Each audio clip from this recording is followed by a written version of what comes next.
Ya halo guys, selamat datang kembali. Buat kalian yang baru bergabung, Mimin sarankan untuk subscribe terlebih dahulu. Hehe. Film kita kali ini berjudul Spare Parts yang rilis tahun 2015. Terinspirasi dari kisah nyata di mana 4 murid SMA dengan pengalaman minim seputar dunia spare parts dan robotika yang bertekad untuk mengikuti kejuaraan robotika dan ingin menantang pemegang gelar juara lomba robotika dengan bantuan guru mereka. Mungkin film ini kurang populer, tapi menurut Mimin ini adalah salah satu film inspirasi yang patut kalian tonton. Oke, Mimin gak mau berlama-lama lagi di awal, langsung aja kita let's go ke filmnya.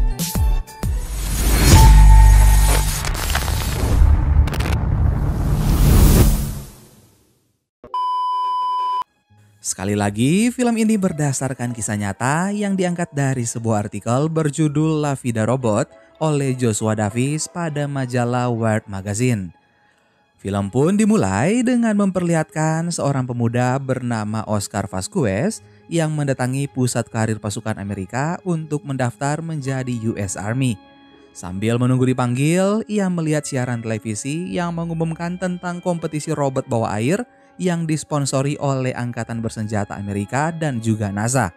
Kompetisi tersebut akan diselenggarakan di Santa Barbara, California, dan melibatkan para siswa untuk berinovasi di bidang teknologi. Tidak lama kemudian, Oscar pun dipanggil. Sayangnya, meskipun hasil dari pelatihan calon perwira menunjukkan bahwa Oscar lebih dari layak untuk bergabung, tapi ia mendapat penolakan dengan alasan dokumen yang kurang lengkap. Hal ini terjadi karena Oscar merupakan seorang imigran gelap. Ia tidak punya akte kelahiran resmi. Petugas seleksi yang menghadapi Oscar bahkan berpesan jangan melamar ke instansi pemerintah lain demi kebaikan dirinya sendiri. Hukum imigrasi bisa membuat Oscar ditangkap dan dideportasi. Saat pulang ke rumah, Oscar pun langsung ditanya sang ibu tentang lamarannya menjadi US Army. Agar ibunya tidak kecewa, Oscar berkata tidak ada kendala. Petugas hanya perlu waktu untuk memeriksa berkasnya. Padahal Oscar sudah tahu impiannya itu sudah pupus. Scene berpindah ke SMA Carl Hayden, tempat di mana Oscar bersekolah, sedang kedatangan guru sains pengganti sementara bernama Federico J. Cameron karena guru terdahulu sedang cuti hamil. Saat kepala sekolah memeriksa berkas Pak Freddy, ia heran mengapa Pak Freddy yang lulusan S3 dan sejibun pengalaman kerja ini memilih mengajar di sekolah mereka yang jelas tidak elit. Berisi ribuan siswa berstatus imigran gelap, bahkan kadang semester 1 saja sudah ada yang di drop out. Kadang juga ada siswa bolos dan besoknya sudah dideportasi. Butuh kesabaran besar untuk mengajar di sekolah ini. Bukan hanya isu belaka, Pak Freddy melihat sendiri bagaimana Bu Karen sang kepala sekolah sibuk dengan laporan di sana-sini. Saat akan pulang, mobil Pak Freddy tiba-tiba mogok. Seorang siswa bernama Lorenzo Santillan menawarkan bantuan dengan imbalan $20. Pak Freddy pun setuju walau ia tahu sepertinya Lorenzo lah pelaku yang sengaja membuat mobilnya mogok untuk mendapatkan uang. Ternyata selain di SMA Carl Hayden, Pak Freddy sebelumnya mengirim lamaran ke beberapa tempat lain namun tidak ada yang menerimanya mengingat usia Pak Freddy sudah cukup tua. Keesokan harinya, Pak Freddy memulai hari pertamanya sebagai guru sains. Tidak ada satupun siswa yang membuka buku saat pelajaran berlangsung. Ternyata buku-buku terkunci di dalam sebuah lemari agar tidak dicuri para siswa. Sementara itu, Oscar yang ambisius mencari jalan lain untuk berprestasi, ia mencari info tentang kompetisi robot bawah air yang sempat dilihatnya di televisi kemarin, lalu menemui Pak Freddy di ruang klub teknik. Pak Freddy menunggu hingga waktu selesai tidak ada satupun siswa yang muncul selain Oscar. Oscar memberitahu Pak Freddy soal kompetisi robot. Pak Freddy kemudian menjelaskan seberapa mustahil mereka memenangkan kompetisi itu. Mereka tinggal di daerah gurun sementara robot yang akan dibuat harus berfungsi di bawah air. Ditambah lagi partisipan kompetisi ini berasal dari sekolah-sekolah teknik bergengsi. Tapi dengan kegigihan Oscar, Pak Freddy pun bersedia membimbing dan meminta Oscar segera untuk membentuk tim. Oscar pun sangat senang. Ia bahkan mencetak banyak brosur kompetisi dan membagikan kepada para siswa. Berharap ada yang tertarik bergabung di dalam tim. Seorang guru menyarankan Oscar untuk merekrut Christian, siswa langganan bully yang pandai dalam teori dan juga program komputer. Mereka memulai pembuatan model percobaan dengan alat-alat sederhana. Pak Freddy juga tidak diam saja. Ia terus menggali pengetahuan tentang robotik dibantu guru yang sangat peduli dengan Oscar, yaitu Gwen. Percobaan pertama dalam pembuatan model tampaknya mengalami kendala. Christian rupanya hanya pintar soal teori. Ia masih belum ahli dalam penerapan praktek secara langsung. Mereka pun harus mencari anggota tambahan. Dalam hal ini, Pak Freddy langsung teringat pada Lorenzo. Ia menangkap basah anak jahil itu sedang beraksi merusak mobil Bu Wanda. Pak Freddy pun membawa Lorenzo ke kantor kepala sekolah yang akhirnya memarahi Lorenzo hingga terbentuk kesepakatan Lorenzo akan melakukan apa saja untuk meminta maaf pada Pak Freddy. Lorenzo pun dengan berat hati bergabung dalam tim robotik di bawah bimbingan Pak Freddy. Oscar awalnya menentang, tapi bagi Pak Freddy, Lorenzo justru akan menjadi kekuatan tim. Meski sebelumnya ia tidak tertarik, tapi Lorenzo justru tampak bekerja keras dalam pembuatan model robot dan berhasil. Pak Freddy memberi pujian yang membuat Lorenzo sedikit terkejut. Ia sangat jarang, bahkan hampir tidak pernah mendapat pujian. Lorenzo berasal dari keluarga broken home. Ia tinggal bersama adik dan juga ayah yang seringkali memarahi Lorenzo karena dianggap tidak bisa menjadi seorang kakak yang baik. Itulah sebabnya Lorenzo tumbuh menjadi anak yang acuh. Pada keesokan harinya, Christian yang sedang dibully diselamatkan oleh siswa bertubuh besar bernama Louis. Christian pun tanpa pikir panjang mengajak Louis bergabung di dalam tim. Dalam pembuatan robot tentu butuh dana yang tidak sedikit. Pak Freddy menyuruh semua anggota tim berkeliling meminta bantuan dana pada tempat-tempat usaha di sekitar. Jika mereka tidak mau menyingkirkan rasa malu, maka mereka tidak akan mendapat dana juga tidak akan mendapat pacar. Para pemuda ini malah menantang Pak Freddy membuktikan ucapannya menghilangkan malu. Mereka menantang Pak Freddy mengajak Bu Gwen untuk kencan. Pak Freddy pun menjawab tantangan. Ia menghampiri Bu Gwen tapi tidak mengajak kencan, melainkan meminta Bu Gwen menamparnya seolah-olah ajakan kencan ditolak. Para pemuda itu pun tertawa dan mereka akhirnya mau berkeliling. But remember, getting character? Okay. Yes, I got it.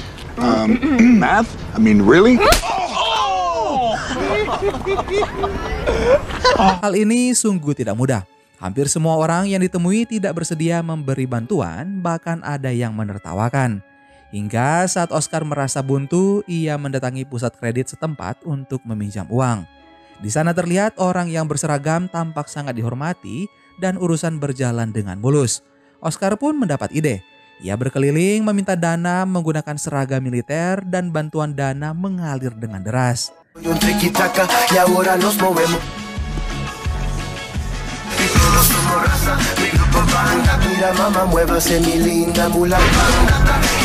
Sedangkan di sisi lain, Pak Freddy sibuk belajar pemrograman dengan Bu Gwen sambil terus diawasi Madi, anak Bu Gwen yang tidak rela ibunya berkencan meski sudah bercerai.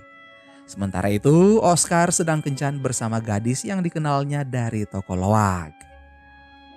Scene berpindah ke sekolah. Christian kembali dibully. Ia dihajar oleh siswa lain, namun Lorenzo yang peka segera menolong dan menghajar balik siswa itu. Kini mereka pun bersama anggota tim robotik kemudian berbelanja peralatan untuk membuat model robot.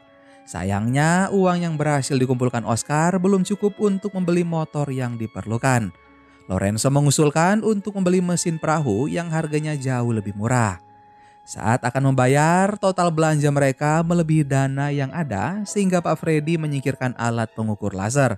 Ia akan memikirkan alat penggantinya dan menambahkan sedikit dana tambahan untuk tim dengan syarat mereka tidak boleh membocorkan sumbangan darinya karena bisa mengakibatkan tim didiskualifikasi.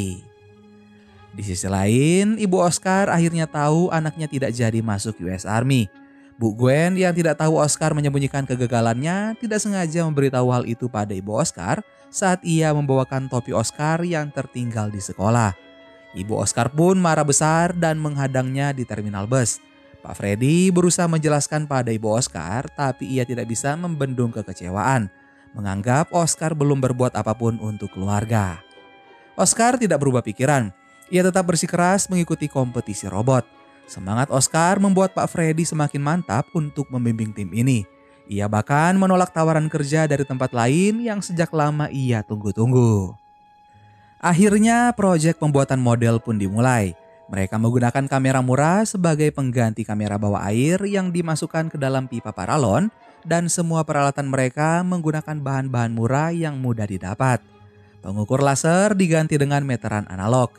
Robot model ini diberi nama Stinky sesuai karakteristiknya, yaitu bau dari lem yang sangat menyengat. Singkat cerita, robot model telah selesai dan akan diuji coba.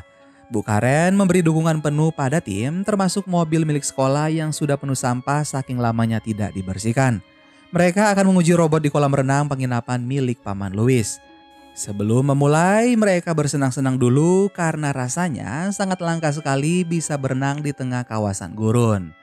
Pak Freddy pun senang melihat kebersamaan tim semakin kuat. Tidak lupa mereka mengabadikan momen ini dengan foto bersama Stinky. Uji coba pun dimulai. Sayangnya motor robot tidak bisa menyala. Diduga karena kabel terlalu panjang sehingga daya yang masuk tidak terlalu kuat. Percobaan pertama mereka gagal total. Mereka mencoba lagi sambil Louis menguatkan pemahaman materi untuk bisa melewati tes wawancara yang juga bagian dari kompetisi. Tim pun memulai percobaan kedua tanpa mengganti ataupun memotong kabel. Untuk tahan dalam air, mereka membuat motherboard atau otak robot ikut masuk ke dalam air. Dengan inovasi tersebut, akhirnya robot mereka berhasil bergerak di bawah air. Di tengah kegirangan mereka, Christian mencoba mengobrol empat mata dengan Pak Freddy. Ia mengajak Pak Freddy pergi ke acara perkemahan ayah dan anak karena ia menganggap Pak Freddy seperti ayah sendiri. Sudah lama Christian ingin ikut acara ini tapi selalu tidak bisa. Christian tidak punya ayah. Sayangnya Pak Freddy merasa agak canggung. Ia minta waktu untuk berpikir. Hal ini pun membuat Christian tersinggung. Setelah percobaan robot mereka sebelumnya berhasil, kini cobaan terus datang menimpa tim. Lorenzo yang harus berurusan dengan polisi akibat vandalisme adiknya, Christian yang mulai menjaga jarak dengan Pak Freddy, Oscar yang didatangi petugas yang mewawancaranya di pusat karir menyuruh Oscar pergi dari rumah untuk sementara karena petugas imigrasi menemukan berkas Oscar. Ia terancam akan dideportasi. Oscar pun segera berkemas dan berpamitan pada ibunya dengan alasan ingin fokus mengerjakan proyek. Ditambah lagi tingkah Ramiro, adik Lorenzo, membuat kakaknya menjadi stres. Lorenzo berusaha mencegah Ramiro melakukan perampokan bersenjata di minimarket, membuat dirinya menjadi buronan polisi. Lorenzo bersembunyi di rumah Pak Freddy dan meminta bantuan agar Pak Freddy bicara pada ayahnya tentang Ramiro. Anehnya sang ayah malah semakin marah pada Lorenzo. Ia menganggap Lorenzo beban karena tidak punya akte lahir sementara Ramiro punya. Sekeras apapun Pak Freddy mencoba memberi pengertian, ia tidak bisa ikut campur lebih jauh dalam urusan keluarga orang lain. Padahal ia tahu persis Lorenzo sebenarnya adalah anak yang cerdas. Lorenzo pun mengundurkan diri dari proyek dan memicu emosi Oscar yang sedang sensitif dalam pelarian menghindari petugas imigrasi serta putus cinta hingga terjadi baku hantam di antara keduanya. Belum lagi isu Pak Freddy menerima pekerjaan di tempat lain membuat hubungan tim semakin renggang. Masing-masing anggota maupun pembimbing menghadapi pergulatan dalam diri mereka. Sementara hari kompetisi semakin dekat. Bu Gwen mengunjungi Pak Freddy sambil marah-marah. Ia menganggap Pak Freddy merusak kepercayaan para siswa bimbingannya setelah memberi mereka harapan masa depan yang layak. Pak Freddy kemudian mengungkap latar belakang kehidupannya. Ia adalah seorang ayah yang kehilangan putri kecil dan istrinya akibat kecelakaan. Untuk melupakan kesedihan, Pak Freddy bekerja dari satu tempat ke tempat lain sampai ia menemukan pekerjaan yang sekarang. Semakin ia dekat dengan para siswa, semakin ia takut akan mengecewakan mereka. Tapi Bu Gwen yakin selama Pak Freddy terus mendampingi mereka, maka akan baik-baik saja. Pak Freddy pun mengumpulkan tim dan memberitahu mereka bahwa ia tidak akan kemana-mana sampai kompetisi robot selesai. Singkat cerita, tim SMA Carl Hayden pun berangkat ke California. 4 anak imigran ini sangat girang karena bisa melihat laut secara langsung selama perjalanan. Setelah sampai di lokasi kompetisi, Christian memberi ide gila. Ia ingin mereka mendaftar di tingkat universitas. Christian berpikir berada dalam peringkat akhir tingkat universitas akan dianggap wajar daripada berada di peringkat akhir tingkat SMA. Dan semua anggota pun setuju. Malam hari sebelum kompetisi, mereka menghadapi masalah lagi. Kotak motherboard mengalami kebocoran. Mereka butuh bahan tambahan yang bisa menyerap air. Awalnya dicoba menggunakan kaos kaki Louis, tapi sepertinya kurang efisien. Christian kemudian berkata ada sesuatu yang menurutnya bisa digunakan asal jangan ia yang disuruh membeli. Karena sesuatu itu adalah tampon pengganti pembalut wanita. Lorenzo pun memberanikan diri pergi ke supermarket dan dengan terbata-bata Lorenzo meminta bantuan pengunjung wanita untuk memilih. Christian takjub dengan kemampuan tampon yang menyerap air. Masalah kebocoran pun teratasi, namun ada lagi masalah lain. Kabel di dalam motherboard kini telah rusak. Mereka harus menyolder ulang semua kabel yang mana menurut Lorenzo akan butuh waktu 5 jam. Mereka pun tidak punya pilihan lain. Hal baiknya selama perbaikan kabel, hubungan Oscar dan Lorenzo semakin membaik. Mereka bertukar cerita dan ada alasan tersendiri mengapa Lorenzo sempat membenci Oscar yang bertekad ingin jadi tentara. Sudah 5 tahun Lorenzo tidak bertemu sang ibu karena para tentara mendeportasi ibunya ke Meksiko. Akhirnya hari kompetisi pun tiba. Sebelum berangkat, Oscar membuka hadiah dari pacarnya Carla yang sudah disiapkan sebelum mereka putus. Carla rupanya membuatkan kaos seragam untuk tim agar terlihat seperti tim yang sesungguhnya di hadapan 32 sekolah dari 17 negara bagian. Di lokasi kompetisi, sebuah karang misteri ditempatkan pada dasar kolam di mana kapal selam dari Perang Dunia II sudah terkubur selama 50 tahun. Setiap tim akan menjalankan 8 misi dalam waktu 15 menit yang bernilai 5 hingga 15 poin dengan total 100 poin. Lonceng akan berbunyi jika misi berhasil. Jika gagal, maka sirine yang akan berbunyi. Keseluruhan misi ini bernilai 70% dari skor akhir. Sementara 30% sisanya dari hasil wawancara lisan dengan para juri. Satu persatu peserta dipanggil untuk menunjukkan robot hasil karya mereka. Hingga saatnya 2 peserta terakhir yaitu MIT dan juga Carl Hayden. Tahun lalu MIT memenangkan kompetisi ini dengan selisih skor 2 kali lipat dari pesaing terdekatnya. Dan tahun ini MIT menerapkan modularitas pada desain robot mereka. Melengkapinya dengan laser ganda sehingga robot itu bisa menyelesaikan 2 misi sekaligus. Sayangnya tim ini mengalami kendala pada misi terakhir. Meskipun begitu, sementara ini nilai mereka masih paling unggul. Selanjutnya giliran dari Carl Hayden. Penonton sempat terdiam mendengar nama ini dipanggil. Robot Stinky pun diturunkan. Baru misi pertama mereka sudah minus 5 poin karena Stinky tidak bisa membuka pintu sampai waktu yang ditentukan habis. Untungnya misi kedua berjalan dengan mulus, tapi Stinky gagal lagi di misi ketiga. Pada misi keempat, tim Carl Hayden mendapat 10 poin tambahan dari keberhasilan mereka menemukan Enigma. Selanjutnya, Stinky harus menghadapi misi yang sulit, yaitu mengukur panjang rangka kapal selam dengan meteran analognya. Kamera sempat terputus sesaat karena badan Stinky menabrak rangka kapal. Tapi untungnya kamera kembali berfungsi dengan cepat sehingga tim pun berhasil melewati misi kelima. Lanjut ke misi keenam yaitu pengukuran suhu. Stinky dapat melewatinya dengan mudah. Lalu selanjutnya pada misi ketujuh. Tim kembali mengalami kesulitan karena mereka harus memotong kabel berwarna biru sementara monitor yang digunakan hanya menampilkan hitam putih. Carl Hayden kehilangan 15 poin dalam misi ini.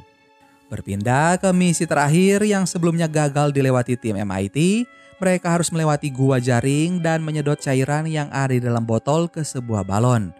Dengan usaha keras, gua pun bisa terlewati dan balon berisi cairan berhasil dibawa Stinky ke permukaan. Carl Hayden pun memperoleh total poin sebesar 75 dan naik ke posisi yang keempat. Mereka masih punya kelebihan waktu 40 detik untuk mencoba lagi misi ketiga mencari Bell. Misi ini tetap tidak bisa terlewati karena kendala kamera yang tiba-tiba mati. Carl Hayden pun tetap di posisi yang keempat. Mereka kecewa tidak termasuk dalam 3 besar, tapi Pak Fred mencoba menghibur. Untuk menempati posisi keempat, mereka sudah mengalahkan lebih dari 12 universitas Dan mereka masih berpeluang meraih perunggu yaitu juara ketiga jika menjalani wawancaranya dengan baik. Di penginapan, Oscar mendapat telepon dari ibunya bahwa petugas imigrasi datang mencari Oscar. Tampaknya mereka memata-matai rumah mereka. Sang ibu berpesan apapun yang terjadi jangan pulang dulu ke rumah. Melihat raut wajah anak didiknya yang murung, Pak Fred mengajak mereka jalan-jalan ke pantai sebelum lanjut belajar untuk tes wawancara. Di sana, Pak Fred berkata ia merasa kembali hidup saat seorang anak ambisius berambut jelek alias Oscar datang membawa brosur ke klub teknik.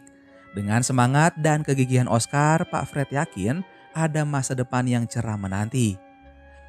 Malam harinya, di saat peserta lain asik bersenang-senang, tim Carl Hayden fokus belajar materi, khususnya Louis yang terbilang sedikit lebih lamban daripada anggota lain. Di sisi lain, Bu Karen yang mendengar kabar hasil kompetisi sementara dengan sangat girang memberitahukan pada Bu Gwen dan menyuruhnya menyusul ke lokasi kompetisi. Bu Karen bahkan meminjamkan akun frequent flyer miliknya, akun program loyalitas maskapai penerbangan yang poinnya bisa ditukar dengan tiket penerbangan.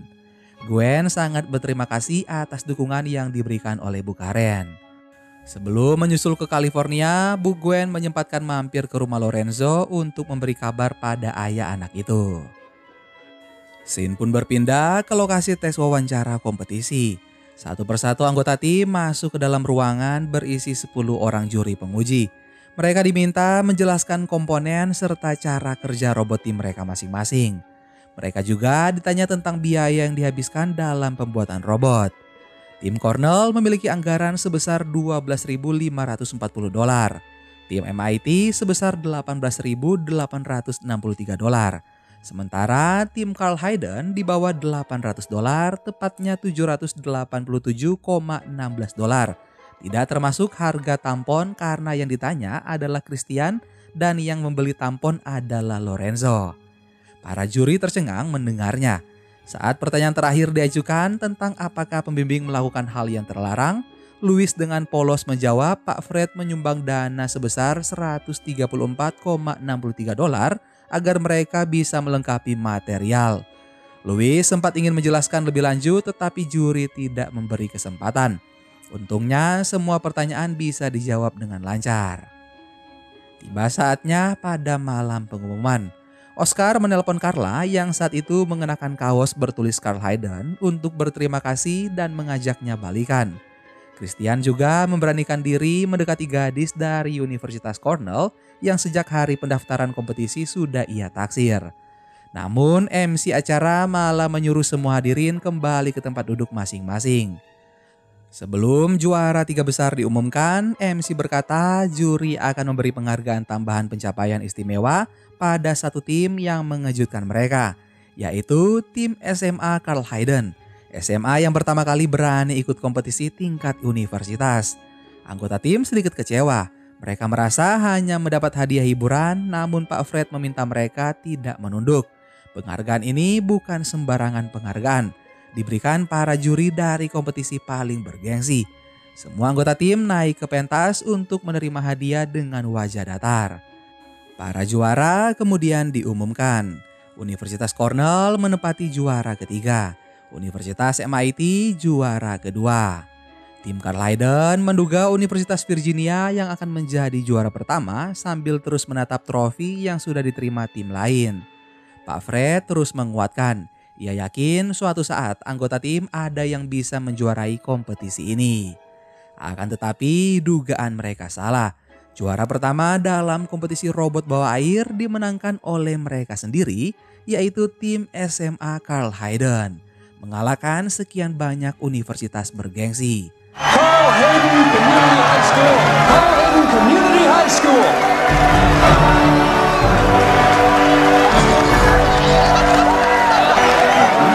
We won. Mereka pun menuju panggung dengan sangat bahagia ditemani pembimbing mereka yaitu Pak Fred. Usaha keras Pak Fred, Oscar, Lorenzo, Christian, dan Louis terbayarkan. Berita ini pun langsung diumumkan Bu Karen dengan pengeras suara di sekolah meski tidak ada satupun murid di sana saking senangnya. Bu Gwen dan juga Maddie akhirnya tiba di lokasi setelah pengumuman juara. Maddie memberi pelukan hangat dan tidak lagi sensi dengan Pak Fred. Pak Fred menyuruh mereka makan dan Maddie menyahut ia bertiga sudah makan di pesawat. Pak Fred kaget tapi ternyata yang datang bersama Maddie dan Bu Gwen adalah ayah Lorenzo. Bu Gwen berkata selama penerbangan ia menceritakan bagaimana Lorenzo yang sesungguhnya. Lorenzo tampak terkejut melihat ada ayahnya di sana. Ia segera menghampiri dan takut karena ayahnya akan marah, namun ternyata sang ayah justru menangis bangga penuh haru dan memeluknya erat. Ia lalu mempersilahkan Lorenzo merayakan kemenangan bersama teman-temannya. Salah satu juri mendatangi Louis untuk mengucapkan selamat. Louis berterima kasih pada juri tidak menggugurkan mereka karena menerima uang sumbangan dari Pak Fred. Juri itu menjadi bingung, tidak ada peraturan seperti itu dalam kompetisi. Semua tim boleh mendapat sumbangan dari siapapun. Rupanya hal itu hanya akal-akalan Pak Fred setiap kali tim meminta uang padanya. Dari kejauhan Pak Fred pun melempar senyum pada Louis. Setelah respon yang luar biasa atas artikel di majalah Wired, beasiswa perguruan tinggi diberikan untuk 4 anak ini. Christian menempuh jurusan teknologi desain industri di Gateway Community College. Lorenzo menjadi seorang chef bersama Louis mendirikan usaha catering. Dan Oscar meraih gelar sarjana teknik mesin dari Arizona State University pada tahun 2009. Pencapaian Oscar mendapat sorotan saat wisuda yang dihadiri keluarganya dan juga Presiden Barack Obama. Beberapa bulan kemudian, Oscar menyerahkan diri pada imigrasi lalu dideportasi. Ia menghabiskan waktu 11 bulan bekerja di toko mesin di Meksiko. Kisah Oscar Vasquez ini pun dianggap sebagai kisah Amerika dan kisah mengejar mimpi anak muda yang ingin mengabdi sebagai militer namun ditolak karena tidak memiliki akte. Ia kini berhasil menjadi tentara dan bertugas di Afghanistan. Pada tahun 2011 ia resmi terdaftar sebagai warga Amerika. Pembimbing tim dalam kisah sebenarnya adalah 2 orang yaitu Freddie Lachfardy dan juga Alan Cameron.